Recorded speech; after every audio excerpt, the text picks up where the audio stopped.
మిథునం వారికి గనక చూసుకున్నట్లయితే మీకు రాశిలో బుధుని యొక్క సంచారంతో పాటు రవి యొక్క సంచారం కూడా ఉంది. బుధుడి యొక్క సంచారం మూలంగా 23వ తేదీ లోపల మీరు ఏదైనా పొందుదామనుకునేటువంటి వస్తువు కానీ, వాహనం కానీ, గృహం కానీ స్వయం కృషితో పొందేటువంటి యోగం బలంగా చూపిస్తుంది. అయితే మిగతా ఈ 23వ తేదీ తర్వాత బుధుడు ధనస్థానంలో ఉండేటువంటి శుక్ర గురువులను కలుస్తాడు. 3లో కేతు ఉన్నాడు, భాగ్యంలో రాహు, దశమంలో శని. అదేవిధంగా 21వ తేదీకి 11లో ఉండే కుజుడు 12లోకి వస్తున్నాడు.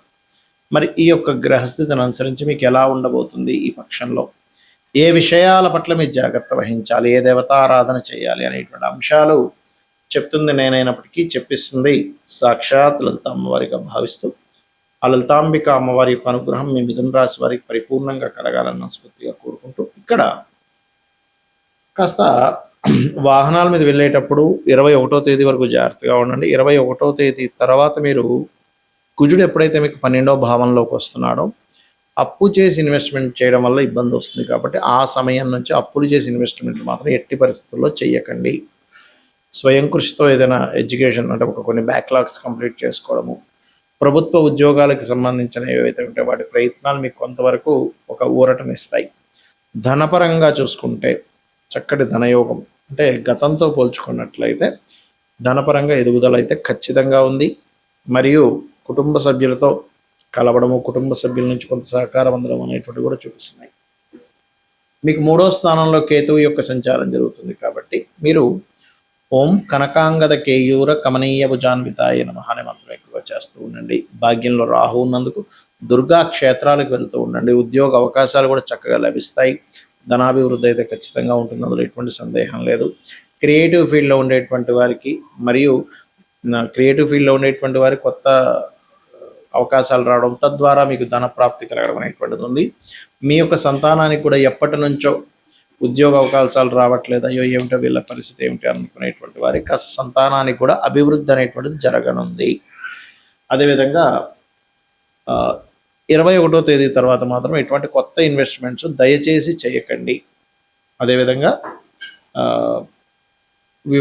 ఉద్యోగ సంబంధించిన విషయంలో అనుకూలత ఉంది. మరింత అనుకూలత పెరగడం కోసం మాత్రం మీరు ఓం మాణిక్య మకుటాకార జానుద్వయ విరాజితాయే నమః అనే మంత్రం చేయండి. తద్వారా బాగుంటుంది. కొన్ని నిర్ణయాలు తీసుకోవడం, కొంత ఎడ్యుకేషన్ పరంగా మిమ్మల్ని మీరు ఇంప్రూవ్మెంట్ చేసుకోవడం కూడా జరుగుతుంది. గోచార ఫలితాలు ఒక ఎత్తు అయితే, మీకు ఎప్పుడైనా గుర్తుపెట్టుకోండి మీ జన్మజాతకంలో అసలు ఏ కాంబినేషన్స్ ఉన్నాయని చూసుకోవాలి. అంటే ఎంతసేపు మనం జనాలకి బేసిక్కే అలవాటు అయిపోవడం వల్ల ఏలినాటి శని ఉందా లేదా ఇదే బేసిక్గా చూసుకుంటుంటారు. ఏలినాటి శని ఉందా, అర్ధాష్టమ శని ఉందా, అష్టమ శని ఉందా.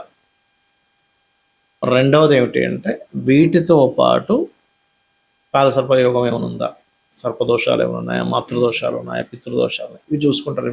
ఇవి నేను తప్పు అనట్లేదు.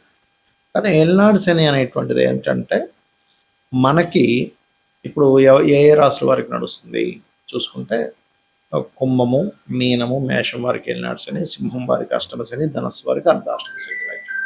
శని ఎప్పుడు కూడా ఏం చేస్తాడు అంటే మీకు ఒకటే గుర్తుపెట్టుకోండి, మీకు శని అనేటువంటిది కొంత ఆలస్యం అవుతున్న కొత్త విషయాలు నేర్పిస్తాడు, ఒక శ్రమనిస్తాడు. ఇప్పుడు ఎలా అయితే ఒక రాజు తను రాజ్యాన్ని వెళ్ళాలంటే ముందు యుద్ధం చేయాలి, యుద్ధం చేస్తేనే రాజ్యం వస్తుంది. అలాగే ఒక మనిషికి కొన్ని విషయాలు ఒక స్టేజ్కి వెళ్ళాలంటే కొన్ని విషయాలు అనుభవంలోకి రావాలి, అనుభవాలను ఇస్తాడు. అంతేగాని ఇంకా ఏమీ అన్నీ పోతాయి, అన్నీ చాలా విభత్సం అయిపోద్దని అనుకోకండి దయచేసి. అనుభవాన్ని ఇస్తాడు, దాని మీద యాక్సెప్ట్ చేయగలగాలి. అదేవిధంగా కాలసర్ప దోషం అనేటువంటి జన్మజాతకానికి అప్లై చేయకూడదని శాస్త్రంలో ఉంది, కాలానికి సంబంధించిన విషయంలో. ఎందుకంటే నేను గతంలో చాలాసార్లు చెప్పాను, 170-180 మంది ప్రెసిడెంట్లకు ఉంది కాలసర్ప దోషం, మెగాస్టార్ చిరంజీవికి ఉంది, చాలామందికి ఉందని చెప్పాను, పెద్ద పెద్ద వాళ్ళకి, మల్టీమిలియనర్కి. మరి వాళ్ళందరూ ఎలా అయ్యారు? మరి కాలసర్ప దోషం ఉంటే ఎందుకు పనికి రాకుండా పోవాలి కదా అనే విషయాన్ని గుర్తుపెట్టుకోండి. ఇక జనరల్ సర్పదోషాలు మీరు కాళహస్తికి వెళ్ళడమో లేకపోతే రావి చెట్టు ప్రదక్షిణం చేసుకోవడం వల్ల పోతుంది. అదేవిధంగా మాతృదోషం, పితృదోషం పూర్వజన్మల్లో మనం చేసినటువంటి కొన్ని దోషాలు ఉంటాయి. అంటే తల్లిని సరిగ్గా చూసుకోకపోవడం వల్ల మాతృదోషము, పితృదోషం అనేటువంటిది పితృదేవతలు సరిగ్గా చేయకపోవడం వల్ల, సంతానాన్ని సరిగ్గా చూసుకోకపోవడం వల్ల, తండ్రికి ఇవ్వాల్సిన గౌరవం ఇవ్వకపోవడం వల్ల, ఇట్లాంటి వాటి వల్ల జరుగుతుంది. ఇలా చాలా ఉన్నాయి. స్త్రీ దోషం ఉంటుంది, శుక్రుడు పాడైతే. అయితే ఇక్కడ ఏంటంటే ఏ గ్రహం పాడవడం వల్ల, ఏ కాంబినేషన్ వల్ల వచ్చిందంటే శుక్రుడు పాడయ్యాడు, స్త్రీ దోషం. ఏమి కంగారు పడద్దు. చక్కగా సాటి స్త్రీలని, అది స్త్రీ అయినా పురుషులైనా, గౌరవించడం నేర్చుకోండి. వాళ్ళ పట్ల మరలా అవహేళనగా ఉండడం, వాళ్ళని ఏడిపించడం, వాళ్ళు ఏడిచేలా మీ వల్ల వాళ్ళు ఏడవడం చేస్తే మళ్ళీ ఆ స్త్రీ దోషం ఇంకా పెరుగుతుంది. మాతృదోషం ఉంది, ఇంకా మీ తల్లిగారు ఇంకా ఎక్కువ బాధపడుతున్నారు మీ వల్ల ఈ జన్మలో కూడా. అది ఇంకా ఇంకా కొన్ని వందల జన్మలకి కంటిన్యూ అవుతుంది. పితృదోషం కూడా అంతే. పితృదేవతలకి గతంలో తెలియక చేయలేదు, అది పితృదోషంగా వచ్చింది.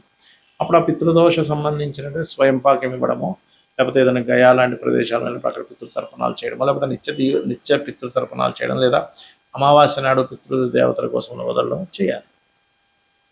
ఇంతేగాని ఏదో అయిపోతుందని కాదు. ఇక్కడ ఏంటంటే మీకు లగ్నం నుంచి 12 భావాలు అనేటువంటివి ఉంటాయి.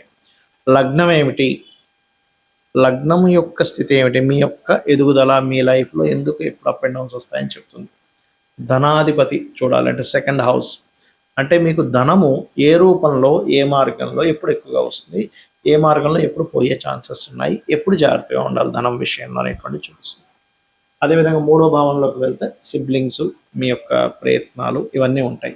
అంటే సిబ్లింగ్స్తో మీకు ఉండే రిలేషన్ ఏంటి.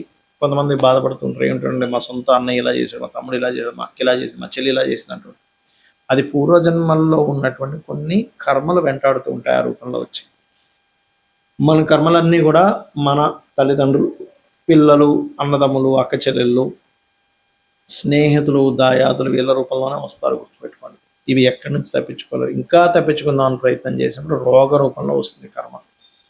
కాబట్టి మీ విద్యా విషయం, ప్రాపర్టీ విషయం 4వ భావంలోని, సంతాన అభివృద్ధి, సంతానం గురించి విషయాలని 5వ భావంలోని, రుణ రోగ శత్రు భావాలన్నీ 6వ భావంలోని, జీవిత భాగస్వామి ఎప్పుడు వస్తుంది, అసలు ఎప్పుడు వివాహం చేసుకోవాలి, ఎలాంటి ప్రయత్నం చేస్తే మీకు అవుతుంది, అసలు ఎందుకు ఇంత లేట్ అవడానికి కారణాలు ఏంటి అనేటువంటివి, ఏం చేస్తే మీకు వివాహం అవుతుంది 7వ భావంలోని, ఆకస్మిక సంఘటనలు, ఆయుష్ అంతా 8వ భావంలోని, తండ్రి, గురువులు, దేవతా క్షేత్రాలని భాగ్యభావంలోని, మీరు చేసే ఉద్యోగాలు దశమంలోని, మీరు చేసేటువంటి వ్యాపారాల లాభస్థానంలో, మీరు ఎప్పుడు ఇన్వెస్ట్మెంట్ చేయాలి, ఎప్పుడు పెట్టకూడదు, అసలు మీ పేరు మీద ఇన్వెస్ట్మెంట్ చేయొచ్చా చేయకూడదు అనేటువంటిది 12వ భావంలో ఉంటుంది.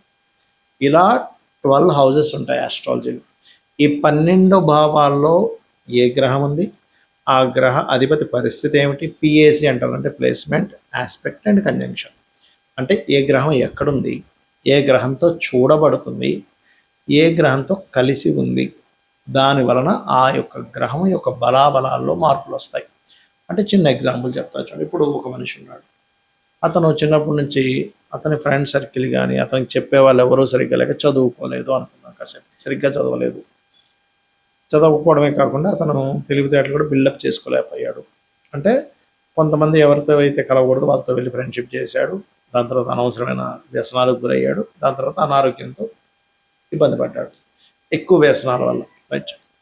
అంటే ఏంటి, ఒక మనిషి ఎలా అయితే ఎవరితో కలిశాడో, ఎవరి ఇన్ఫ్లుయెన్స్లోకి వెళ్ళాడో, ఎక్కడ నివసిస్తున్నాడో అనే ఎఫెక్ట్ ఎలా ఉంటుందో, అదేవిధంగా ఒక మనిషి మంచి తల్లిదండ్రులు, చెప్పేవాళ్ళు బాగున్నారు, బాగా ఇంటెలిజెంట్, బాగా చదువుకున్నాడు, మంచి వ్యాపారం పెట్టాడు, మంచి ఉద్యోగంలో జాయిన్ అయ్యాడు, లైఫ్ మంచి భార్య పిల్లలు వచ్చారు, లైఫ్ అంతా అద్భుతంగా ఉంది, మంచి గుర్తింపు ఉంది. అలాగే గ్రహం కూడా పాపగ్రహాలతో సంబంధం కలిగినప్పుడు, దాని పోర్ట్ఫోలియోస్ పాడైనప్పుడు ఆ భావం పాడవుతుంది. దాన్ని సెట్ చేసుకోగలగాలి. లేదా శుభగ్రహ సంబంధాలు వచ్చినప్పుడు ఆ భావం బాగుంటుంది, అదంతా ఫ్రూట్ఫుల్ ఇస్తుంది. ఇదంతా పూర్వజన్మ కర్మ వల్ల వస్తుందని అర్థం చేసుకుంటూ కనీసం ఈ జన్మలో అయినా తెలిసి ఎటువంటి బ్యాడ్ కర్మలు చేయకుండా ఉండాలి. శ్రీమాత్రే నమః.